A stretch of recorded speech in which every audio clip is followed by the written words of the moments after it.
Okay, so you saw a clip of someone squeezing through an endless supply of rice and want to get in on it too. Lucky you. You're about to go through gaming's purest and most untouched niches, or give up in an afternoon. This video is for you who has been watching on the sidelines, or you who has tried but did not stick with the genre. I'm begging you to give it another shot. I'll take no for an answer, but I won't take I'm bad for one. I want to break through these misconceptions of impossibility because I fucking suck at these games, but I can clear a couple of them. I'm here to show you what games you could start with, but that's not all. Games, mechanics, music, ports, controllers, YouTubers, I'll throw everything I know about shmup culture into this video. Think of this video like a wine tasting, with me as your sommelier. Except I'm feeding you bullets and you take the A out of sommelier. Okay, but you don't actually want all that extra shit, you just want the game list. Play a couple of them and get back to this video, or don't, cause that'll kill my watch time and we're trying to make it out here. Touhou Project, the franchise pretty much responsible for carrying this entire genre in terms of relevancy. Some even consider Touhou and Bullet Hell to be interchangeable. These people also call Mario Mario. Don't let any arcade purist tell you that these games aren't good. They are, but goddamn there's 19 of these Touhous and I haven't a clue which ones are good. I say start with 8 on normal mode. Imperishable Night was meant to be some sort of climax and end of an arc in Gensokyo, so there's some really cool ideas in this game without taking away from the core Bullet Hell experience. It also introduces some of the more iconic characters, and the most iconic ones are all playable. It's a fairly easy clear, but you'll have to do it twice to fight the true final boss, Princess Kaguya, and the extra boss, Fujiwara no Moko. Honestly, once you play a Touhou and you decide you like it, you could be satisfied with that series alone, not even mentioning all the fan content, cause it's all crazy good. Now I know you YouTube schmucks love your indie games, and other than Touhou, there are two darlings of the shmup indie scene, Blue Revolver and Zero Ranger. I haven't really dug into Zero Ranger, but Blue Revolver, man, it's unapologetically anime, banger level design, cool bosses, and damn, just listen to that soundtrack. Oh, and Donkey recommended Zero Ranger like 6 years ago in one of these videos, so if you needed validation for that, there it is. Post-editing me just realized there aren't any recent releases in this section, so I've added them. Angel at Dusk is it's scorned with gameplay. If you liked what that game was going for but was disappointed on the gameplay aspect, this is a pretty good beginner-oriented shmup that you can check out. If it's a little too fleshy for you, I'd recommend Devil Blade Reboot. Both of these games have excellent art direction, and Devil Blade Reboot integrates it beautifully into the gameplay. Everything is incredibly telegraphed, not in a yellow paint in an open world type of way, but more in a Intel just gave me the locations of the enemy aircrafts, I'm closing in on their location kind of way. It's beginner friendly, sure, but it just looks really cool. Check these two out. Now back to our regular scheduled, what am I even doing here? The 3 cave ports on Steam are honestly all great, even for beginners. Grab all of them, or whichever one suits your aesthetic more. I love Deathsmiles personally, one of my favorites. The claymation-esque art style, gothic Lolita theme, it's like Tim Burton's take on a Bullet Hell, and I'm in love with it. Just try to ignore the cunny stuff when you hit character select. If you want a vertical shmup instead of a horizontal though, Mushihime-Sama is what I'd recommend for learning. It's just such a fun and colorful game. The theme of being a bug princess, flying through the forest and making a mess out of these grotesque insects. There's also this secret boss. Can you find where it's safe? I can't. If you just want to bust through a game in an afternoon though, I'd recommend the white label version of DDP DFK. It has auto bombs and bullet canceling hypers, so you can power through that easily. Okay, here's the big one. Get RetroArch, or anything that supports FB Neo. If you're a fighting game guy, Fightcade has some shmups on there, but if you already mess with emulation, you can sample all of the classics from there. Cave, Aiding, but they used to be lovingly known as Rising, Psycho, Toplon, even big names like Taito and Konami are all companies you can check out, and usually you'll be playing a masterpiece shmup. I'm a cave dig writer myself, and their flagship beginner title is the ESP series, consisting of Esperade, Espgaluda, and Espgaluda 2. Just go on whatever archive site you fancy, do your research, and start sampling. But if you like a game and there is a decent port, definitely throw some cash at the devs. Here's my RetroArch library if you want something to start off on. Good luck. Lastly, if you're a bit of a baller and money ain't no thing, I'd highly recommend the M2 Shot Triggers line of ports. They're all amazing and accurate emulations with miraculous input lag readings. Their main big flashy feature is the M2 gadgets though. Beautifully gridded out bits of information that's usually hidden from the player are now just laid out for you to see. Not only that, but they have some pretty good novice modes, and for games as tough as the Holy Trinity, you might need them. But Esperade got a port and even has a new unlockable character to play as too, so if you're watching this as a beginner, try that. The only downsides is that they're console only. If you're an enthusiast or want to be, they're worth it, but if not, RetroArch does the trick just fine. Okay, I know some of you may be Treasure fans and might be going, oh, why no Ikaruga? I'm just gonna say it's like going to a guy who's never done weed before and giving him the 7,000 milligram Bhutanese fermented Dark Souls blunt instead of the 10 milligram edible that tastes like a pack of Sour Patch Kids. You're gonna have orb-shaped black and white nightmares. 1cc at Touhou first, and then we'll talk about polarity switching. Ikaruga is a game tightly designed around the polarity mechanic, so getting to grips with the basics of shmupping while managing polarity switching can be tough. It's a very attractive mechanic that journalists love to jorg on. This monkey's paw made it popular, but the new player experience is really frustrating. It's like the Ulysses of shmups. You don't want to start at Ulysses, you want to start at the Rainbow Fish. That being said, this is words from an enthusiast, not a master, so if you really feel like Ikaruga's the one, go for it and laugh at my silly ass for even questioning your skill. Otherwise, if you really want to play a treasure game, I recommend Radiant Silvergun instead. Livewire pushed out an alright port recently, so you can buy it pretty easy. Zero Ranger, which I mentioned earlier, is also pretty treasure build. Okay, what did I say about Touhou back there? The 1cc is what you should be aiming for when starting off with shmups. One credit clear, a term from the arcade era where you would beat the game with a single quarter. Not only is this where you can see the good ending for most games, but it's where you can get a feel for the scoring system and the flow of the game. It gives a lot more weight to getting hit when you can't just spam extra lives over and over. When you beat a game, it feels like an accomplishment, like an actual milestone. That isn't to say there isn't any merit in using continues just to see what you're up against on your next run, or just to relax on your first. In fact, you should be using stuff like practice modes and save states and continues just to prepare yourself for that eventual, perfect run. But is it actually that hard to get your first 1cc? Funnily enough, I had a harder time beating DMC3 for the first time than clearing some of these shmups. These games have a far more normal learning curve than it looks. You just kinda have to have motivation. Luckily, with the rise of roguelikes, I feel like more people have gotten used to the idea of permadeath and losing your progress in games, which is a great thing as more gaming experiences can be paced around completing the game in one sitting. It's exactly what a shmup and arcade games are aiming to do. Another thing that you have to take into consideration is you aren't unarmed.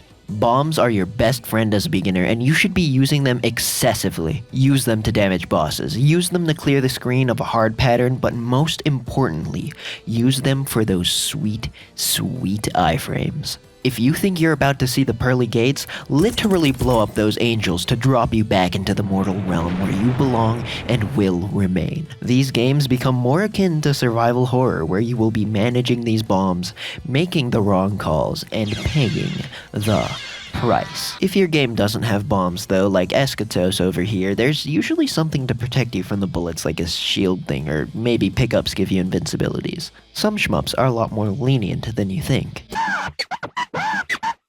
More than any other genre except for this one, music is integral to the level design of shmups. Since the player is just kinda taken through the set pieces, timing music to when something special happens is a pretty common thing. Like in this part in Perfect Cherry Blossom's Stage 5 theme, when the bell tolls, Yomu will drain every drop of spring from you.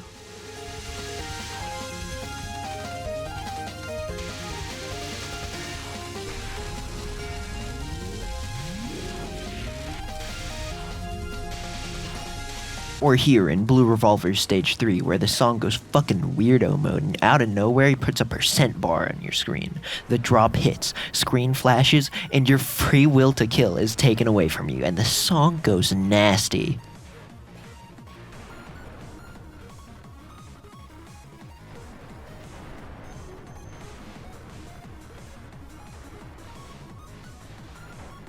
I'm just gonna do a short showcase of some of my favorite shmup soundtracks, and if you don't care, here's where you skip.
And those are just some of the ones that I like. If you have a spare 3 hours and just want to hear people geek out about shmup music, check out this video on the 20 greatest shmup soundtracks by Electric Underground. We'll be hearing about him again very soon. Oh my god! Here are the numbers for the most popular shmup YouTubers.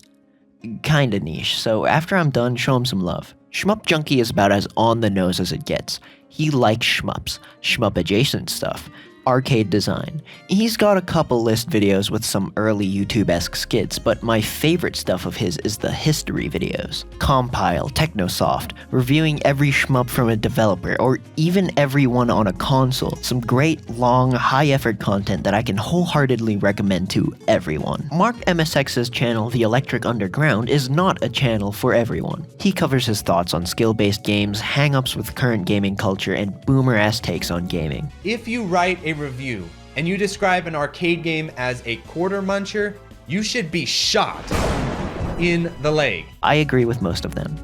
Not this one, but he also has a very deep passion for shmups. For topical reviews on the latest games and ports, he's my go-to creator to find out what ports are actually worth buying and how their input lag performs, as well as more creative content, like the shmup soundtrack video I mentioned earlier. He even hosts events like Shmup Slam, where you can find some of that single-player competitive gaming that YouTube kinda liked that one time. We can't forget about Mudprints, or what he's better known for, his series Bullet Heaven, that's been going on for over a decade. If you're looking to binge some shmup content, there's review on review for hours and hours here. Boghog has a great game design oriented series called Shmup Workshop, breaking down all the important elements in creating a great shmup, from bullet patterns, level design, scoring, the works. He's also working on a hybrid between a shmup and a beat-em-up, so check out his Twitter for updates on that. And CatPat has a seriously well-edited retrospective series on my favorite shmup developers, Cave.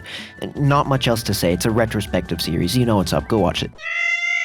Controllers are a hot topic in gaming. I love fighting games, and there's all sorts of discourse around leverless controllers and pads and sticks and all that. Racing sim bros have their own insane setups, and I know a lot of people are into custom keyboards. You could just use whatever you have though, as long as it has all 4 cardinal directions and minimal input lag. Touhou's basic controls are keyboards. On console, you're pretty much expected to use controller, and of course, the arcade games use arcade sticks. All shmups handle relatively the same, so just use what you can. But if you already have an arcade stick, use it in conjunction with a vertical monitor. Yeah, that thing isn't just for Discord and Twitch chat, because now you have an arcade setup at home. This is called tate, literally just means vertical. Just the novelty alone gets me excited to play like this. It's so sick, try it out if you plan to play a lot of vertical shmups. The Touhou games are pretty crap for quality of life, so even if you are buying the official versions on Steam, I strongly suggest you patch them using THCrap. It's a self-reliant fan patcher that's become really convenient to use over the years for English translations, visible hitbox mods, and other silly stuff. Please use this if you're gonna play Touhou, especially the older ones. A short tutorial has been playing in the background, but you're smart, you can figure it out. It's a lot easier than it was back in the day too. Of course, now that the more popular shmups are bullet hells, there's that joke that anyone who plays them can dodge rain. It kinda inspires other devs to take some ideas, but mainly the aesthetic of bullet hells.